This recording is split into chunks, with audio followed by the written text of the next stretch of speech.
The sculpture is titled "We Came in Peace" and was designed by Eric Fuson, Missouri Western's artist-in-residence and instructor in the Department of Art. Dr. Vartabedian came up with the initial idea. He said he'd really like to have something to do with Apollo 11. And when I asked him what he had in mind, he started describing the Saturn V rocket.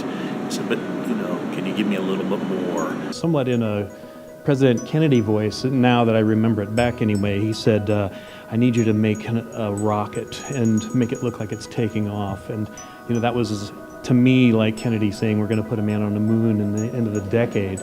Initially, when we started telling people what we were trying to accomplish, which is make a sculpture that emulated the rocket launch, I think the vision for a lot of people was the rocket would be the major component of it. But what we were trying to do is actually give you that experience of kind of being at the launch, which is what Walter kind of did. Through his descriptions, he made us understand what was going on and want to be there. As we designed it, the kind of as the rocket got a little smaller and a little smaller, and I got a little bit more dramatic in a way. It went from being kind of a large model to almost, stretching your imagination a bit to actually feel as though you might actually be there. And the students that helped me out just wanted to be involved, and they liked to be involved in those kinds of projects. So it was a natural fit really for them to kind of just join in, and I love working with them. So Jake Prophet is one of the students that got involved. He's a sculpture major, and when I told him I was going to do this, he was eager to volunteer to get involved, and so we kind of worked it out where through work study and things he could be involved in everything from the fabrication of the models to the actual building of the structure itself.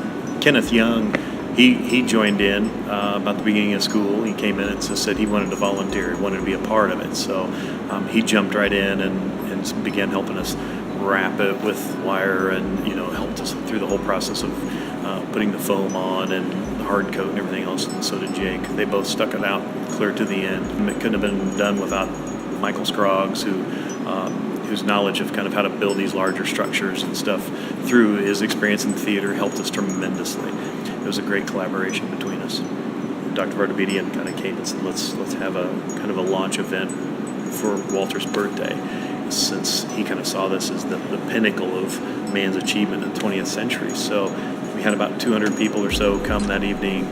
We had a countdown that included the actual NASA people, but also Walter's comments along the way. And, it kind of built that suspense. And I kind of looked around the room and watched people to see him kind of looking up and, coming up and down the sculpture, which is, what it's meant to do.